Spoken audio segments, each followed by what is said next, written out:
Assalamualaikum warahmatullahi wabarakatuh. Waalaikumsalam warahmatullahi wabarakatuh. Jumpa lagi dengan saya dalam channel Pesan Bunyai tentang pentingnya belajar ma'rifat. Kali ini saya ingin ngobrol-ngobrol dengan Mbah Munajat terkait dengan konten Mbah Munajat sebelumnya yang berjudul Al-Quran bukan sekedar teks dan hanya ruhani yang disucikan yang bisa menyentuhnya. Ini menarik sekali untuk saya bahas dan ngobrol-ngobrol dengan Mbah Munajat tentang ini. Kalau Al-Quran itu bukan sekedar teks yang bisa dibaca siapa saja, tapi ada sesuatu yang jauh lebih dalam, yang hanya bisa disentuh oleh ruh yang disucikan. Nah, ini bagaimana Mbah Munajat penjelasannya supaya kami yang biasanya memang Al-Quran itu kita baca teksnya, kita hafalkan, nah, itu merasa itu sudah betul-betul. Tapi ternyata di dalam Al-Quran dan yang disampaikan oleh Mbah Munajat di konten sebelumnya itu sangat-sangatlah gamblang buat kita simak untuk dimengerti dan bisa diaplikasikan. Monggo Mbah Munajat. Terima kasih Bunyai. Sebelumnya saya sampaikan bahwa kami ini adalah penganut tarekat Qadim atau tarekat arwah yang bergabung dalam majelis zikir tarekat Naqsabandiyah Khalidiyah Nusantara, sehingga bahasan kita pun tidak jauh-jauh dari masalah ruhani yang sifatnya Qadim. Nah, pemahaman Qadim ini yang saya kira tidak banyak yang dipahami, terutama awam. Bahkan terminologi Qadim pun sedikit orang yang tahu. Intinya sesuatu yang qadim itu adalah sesuatu yang ada dari sebelumnya. Jadi ia mendahului alam dunia ini. Dia sudah ada sebelum dunia ini ada. Dan dia tetap ada walaupun dunia ini sudah tidak ada. Itulah makna qadim. Demikian halnya yang saya maksud itu adalah Quran yang qadim. Quran yang qadim itu seperti apa? Dalam ilmu materi, kita mengenal gradasi materi. Dan hal ini ternyata sesuai dengan bagaimana Allah membuat sistem tali wasilah. Jadi, Allah itu di alam ketuhanan, di alam maha qadim, sifatnya laisa kamitslihi syai'un. Seluruh entitas yang melekat pada dirinya itu laisa kamitslihi syai'un. Baik nama-namanya, baik afalnya, baik sifat-sifatnya, zatnya, dan apapun tentang dirinya itu laisa kamitslihi syai'un, termasuk tentang kalamnya. Allah Maha Berkalam itu kan dipahami dari dunia ini, dari dimensi yang paling rendah. Oh, Allah Maha Berkalam, ada loh wujudnya ini, nah, Quran, kemudian Taurat, Zabur, Injil, dan sebagainya. Namun di alam maha qadim itu tidak terdefinisi dan tidak terdeskripsi. Kemudian Allah menurunkan gradasinya, kadarnya, itulah yang namanya alam qadim. Secara general, alam qadim itu isinya ya cahaya atau nur, atau dalam bahasa fisikanya adalah partikel gelombang atau partikel subatomik. Jadi di sana isinya ya nur, ruh, malaikat, dan sejenisnya. Intinya seperti itu Bunyai. Dengan demikian, kalam Allah ketika berada di alam qadim itu, dia menjadi kalam qadim. Bentuknya partikel dan gelombang. Bentuknya nur, bentuknya cahaya. Dan di alam itu tidak ada bahasa, tidak ada suara. Sekali lagi ini yang membedakan antara alam baru dengan alam qadim. Alam qadim itu tidak bisa teramati dengan panca indera kita, dengan pembaca virtual kita. Jadi dengan sangat mudah kita membedakan mana yang baru, mana yang qadim. Sehingga sekarang punya paham. Oh, Al-Quran yang mushaf itu berarti baru. Yang bisa dibaca itu baru. Bahkan nama Al-Quran sendiri itu baru itu Bunyai. Karena di sana itu adanya alam nur, alam cahaya.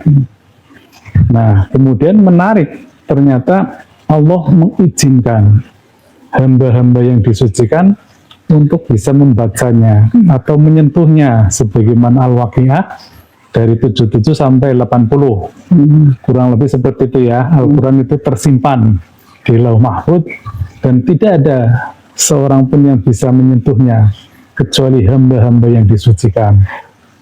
Dan menariknya Bunyai, dalam diri manusia itu ada entitas kodim, itulah ruh. Oleh karena itu dia menjadi kompatibel. Ketika ruh kita itu suci, maka dia bisa mengakses. Dan dalam sejarah itulah yang namanya Rasul. Oleh karena itu seorang nabi yang diberi wahyu dan wujud di alam dunia ini, tentu dia ruhaninya adalah ruhani Rasul, sebagaimana Nabi Musa, kemudian Daud, Nabi Isa, dan Nabi Muhammad. Beliau-beliau semua kan diberikan wahyu dan mewujud ke alam dunia ini dalam bentuk kitab suci. Kitab suci tentu memakai bahasa manusia. Jadi di alam sana ya tidak ada kata ikro, tidak ada kata bismi rabbik, itu tidak ada. Itu bahasa manusia. Demikian Bunyai. Ya, ini menarik sekali nih Mbah Munajat. Yang selama ini kami pahami bahwa Al-Quran adalah cukup dibaca saja, bahkan dihafalkan, kan demikian ya. Karena tadi pemahaman yang Al-Quran itu hanya tulisan saja gitu ya. Yeah. Jadi tidak difahami bahwa Al-Quran itu sejatinya adalah nur yang bisa dibaca oleh ruh yang sudah disucikan. Nah ini intinya nih Mbah Munajat. Artinya kita membaca Al-Quran itu jangan hanya teks tulisan saja, sehingga ternyata kalau kita baca Al-Quran secara betul, dampaknya kan kita terbimbing, ya kan? Yeah. Jadi kita tahu mana salah mana benar dengan bimbingan Allah itu langsung gitu. Karena memang Al-Quran itu sebagai pedoman hidup, tuntunan hidup. Artinya ketika kita membaca Al-Quran dengan betul, berarti hidup kita akan tertuntun, akan terbimbing dalam bimbingan Tuhan. Kan demikian ya. Menajat, karena bacaan ini nggak cuman Al-Quran saja, artinya firman Allah lah ya. Nah ini perspektif ini yang justru kita harus lebih luruskan, bahwa intinya kita itu harus tersambung dulu atau mensucikan rohani kita dulu atau beriman dulu sehingga bisa tersambung. Nah ini nih Mbah Munajat. Menarik sekali apa yang disampaikan Bunyai. Namun sebelumnya saya sampaikan dulu urut-urutannya nih Bunyai. Ya. Tadi kan yang diberi pewahyuan kan Rasul itu ya. Nah ternyata Bunyai pasca nubuah berakhir, pasca kenabian sudah tidak ada, pasca Nabi Muhammad sudah wafat, itu ternyata Allah sudah menyiapkan. Bahkan sepanjang masa Allah selalu menyiapkan hamba-hamba yang disucikan ruhaninya untuk membacakan kitab-kitab tersebut, untuk membacakan kalam qadim tersebut. Sebagaimana Quran surat Al-Bayyinah ayat 2, Rasulun minallahi yatlu suhufam mutahharoh, yaitu seorang Rasul dari Allah yang membacakan lembaran-lembaran yang suci. Jadi sederhananya begini, Nabi Muhammad ketika beliau diwarisi ruhani Rasul Muhammad dan beliau mendapatkan wahyu kalam qadim, kemudian mewujud di alam dunia ini menjadi Quran, dan Quran ditulis oleh sahabat-sahabat itulah menjadi mushaf, dan itu adalah wahyu yang terakhir.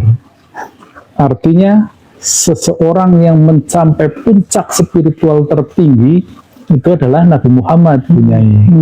Sehingga setelah itu tidak ada pewahyuan. Namun Allah tetap memberikan izin kepada hamba-hamba yang disucikan rohaninya untuk dapat mengakses kalam kodim itu. Jadi sifatnya hamba-hamba yang disucikan rohaniahnya itu hanya sebatas membacakan lembaran-lembaran yang dulu pernah di-download oleh Nabi Muhammad, yang pernah diwahyukan Allah kepada Nabi Muhammad. Jadi pastilah hamba tersebut akan membacakan Quran Qadim itu, Bunyai. Jadi tidak akan lepas dari itu, karena spiritualitas tertinggi itu sudah dicapai di masa Nabi Muhammad Shallallahu Alaihi Wasallam. Dan hamba-hamba tersebut bisa sang warasatul anbiya, bisa rasulun min anfusikum, dan bisa juga waliya mursida, sebagaimana Al-Kahfi 17. Oleh karena itu, pada setiap masa, di zamanmu, di kaummu, Allah selalu mengirimkan orang-orang tersebut. Dan hamba tersebut itu bisa membacakan ayat-ayat Qadim. Dan ini, karena ini Qadim, Bunyai, dia tidak terikat oleh hukum ruang dan waktu. Berbeda dengan Quran Mushaf.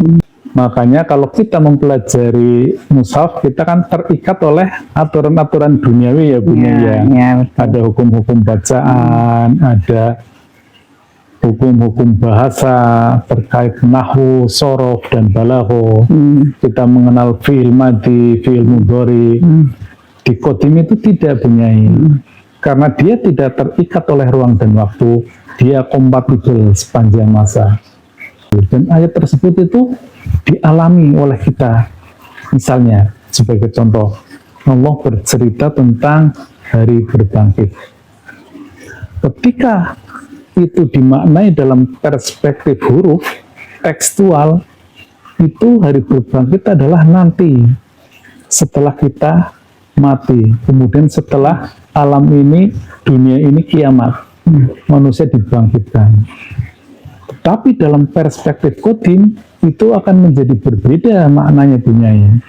Karena Qadim tidak terikat oleh ruang dan waktu, maka kita bisa memasuki hari berbangkit, kita bisa mengalami hari berbangkit ketika masih hidup. Itulah salah satu fungsi utama dari Quran Qadim, dari kalamullah yang Qadim itu. Jadi demikian Bunyai.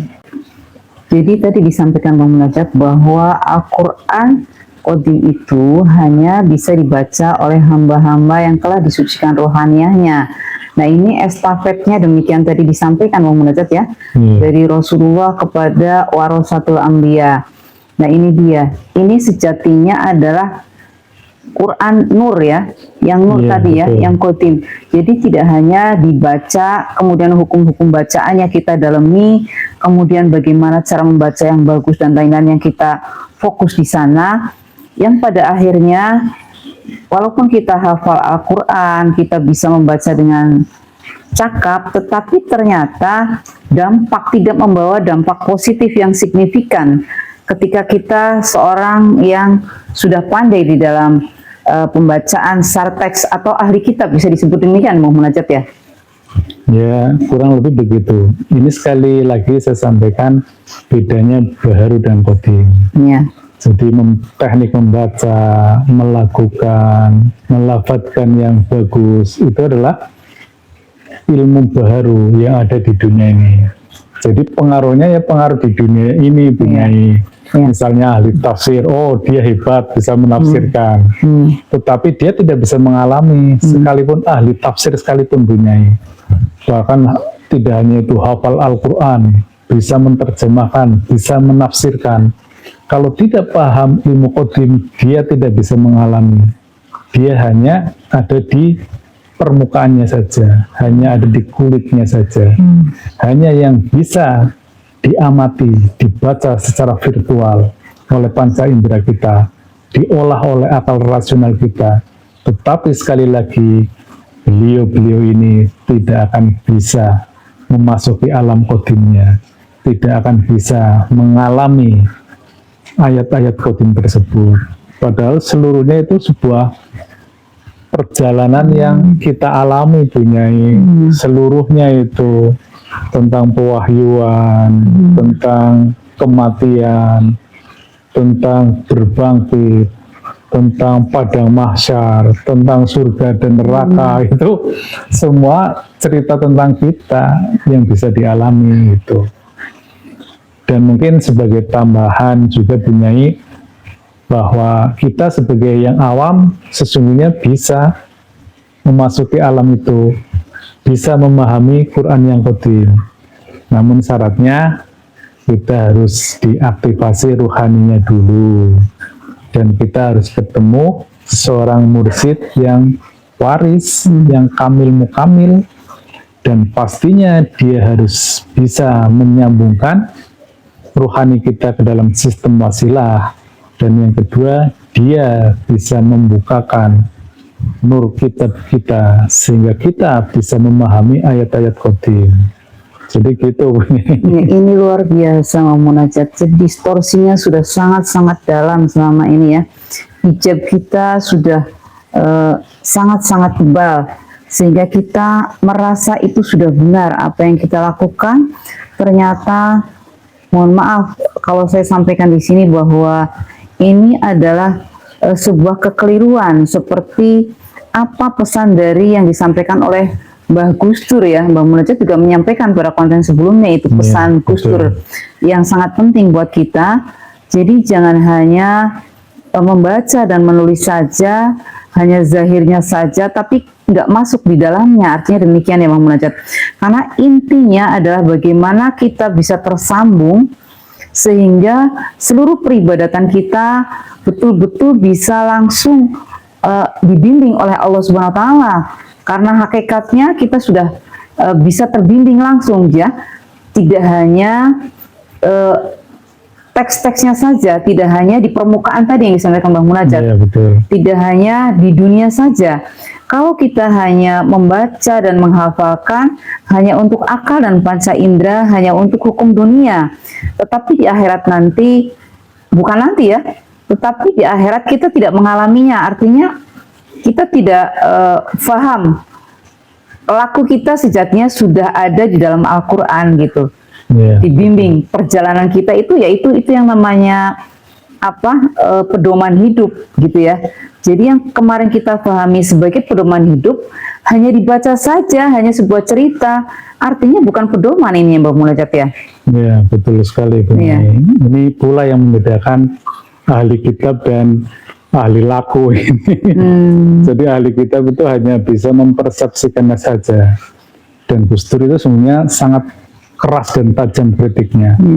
Itu kan Gus Dur kritiknya kan di Sirwatan itu sebagai dongengan, hanya bisa bercerita, membaca dan menulis itu.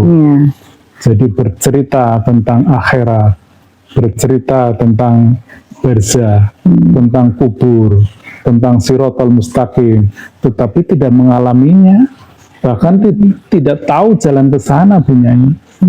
Jadi semuanya itu hanya sekedar perspektif dan sudut pandang. Misalnya, ihdinas sirotol mustaqim. Kan itu tunjukilah kan ya. Tunjukilah aku ke jalan sirotol mustaqim itu. Berarti kan kita yang minta ditunjuki. Artinya ada pihak yang menunjuki. Itu nggak ketemu Bunyai. Itu yang menunjuki artinya hanya sebagai perspektif. Oh, Tuhan yang menunjuki. Tetapi realitasnya apa? Itu tidak ketemu. Apalagi sirotol mustaqimnya. Oh, sirotol mustaqim itu nanti di akhirat. Ya. Padahal Al-Quran itu diturunkan menjadi petunjuk bagi kita. Oleh karena itu, ketika kita paham kodimnya, itu kita menjadi benar-benar membimbing, benar-benar itu menjadi laku diri kita Bunyai. Jadi ruh kita itu nanti dia kompatibel dengan Quran Qadim itu. Kita diperjalankan sesuai dengan ayat-ayat itu. Jadi di sini sudah tidak ada fiil-fiilan. Ini berlaku selamanya karena ini Qadim, tidak dibatasi oleh ruang dan waktu. Dan ini terbimbing sekali. Ini ilmu hakul yakin dan bisa dirasakan ya Mbak Munajat ya. Ya, betul sekali. Hakul yakin. Kalau yang tafsir itu hanya ilmu yakin, keyakinan berdasarkan ilmu. Ketika dia bisa mengkonstruksikan pemahaman secara rasional, kemudian argumentasinya kokoh, itu dianggap sebagai tafsir yang bagus. Tetapi dia tidak mengalaminya. Dia Hanya tidak. sebuah cerita gitu ya. Betul. Ini luar biasa distorsinya mengucap betapa mulianya Al-Quran. Al-Quran itu sejatinya sebagai pedoman hidup manusia yang selama ini ternyata kita itu sudah terdistorsi yang sangat dalam, sehingga waktu kita hanya habis untuk bagaimana menghafal, bagaimana memoles bacaan itu menjadi yang indah, tapi kita lupa tentang nurnya itu sendiri yang bagaimana bisa terhubung kepada Allah SWT sehingga bisa menjadi dampak yang seharusnya kita membaca Al-Quran. Yakin, karena ilmu yakin ini pastilah mau belajar ya.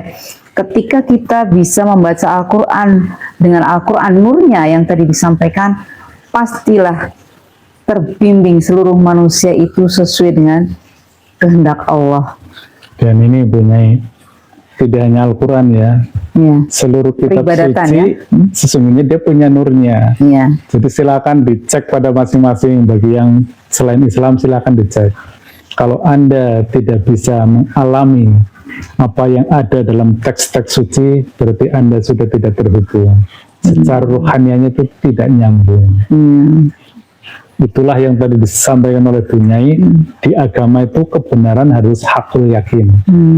Jadi dialami secara nyata, atau bahasa kita biasanya peristiwa empiris di alam kodim. Jadi Qur'annya kodim, ruh kita juga kodim. Kodim ketemu kodim, maka hasilnya konkret, nyata di alam kodim. Itulah ini luar biasa. Intinya bagaimana kita bisa mengaktifasi rohani kita untuk bisa tersambung kepada ulama waris yang bisa membimbing kita semua untuk bagaimana kita memahami Quran sebagai pedoman hidup kita, menjadi jalan hidup kita, menjadi terbimbing dan menjadi jalan keselamatan. Demikian ya Muhammad Najat ya, bukan hanya Al-Quran saja, tetapi tadi adalah seluruh kitab suci ya Muhammad Najat yang diturunkan Allah. Jadi itu yang kita wajibnya adalah sekarang bagaimana kita bisa mempersambungkan sehingga Al-Quran yang kita baca bukan mushaf lagi, tetapi Al-Quran Qadim, Al-Quran yang sebagai pedoman atau laku diri. Jadi nggak sebuah cerita yang menurut ya, tidak hanya sebuah cerita yang kita baca, tetapi bagaimana jalan laku diri kita terbimbing oleh sang wali yang mursyida yang bisa membimbing dan menunjuki kita ke Al-Quran yang menjadi pedoman hidup kita. Demikian ya Muhammad Najat ya. Ya, mungkin sekarang kita mengajak kali Bunyai, gitu ya, mengajak saudara-saudara kita yang ingin rohaninya terbuka kepada ahli-ahli kitab yang dianggap hebat di dunia ini gitu, tetapi tidak dikenal oleh penduduk langit gitu. Mari kita aktifasi rohani kita. Itu adalah entitas kodim, entitas langit. Kalau Anda ingin mengetahui bahasa langit, maka rohani Anda harus diaktifasi terlebih dahulu. Karena dia mempunyai potensi nur iman dan nur kitab. Saya kira itu cukup Bunyai. Baik, demikian tadi hadirin sekalian, pemirsa, semoga apa yang kita sampaikan dapat memberikan hasanah yang lebih, menerangi jiwa kita untuk bagaimana kita menjalankan peribadatan kita dengan peribadatan yang benar. Saya kira itu yang bisa kami sampaikan. Mohon maaf jika banyak hal yang kurang berkenan. Akhir kata, billahi anta maksudi wa ridho kama tubi. Wassalamualaikum warahmatullahi wabarakatuh.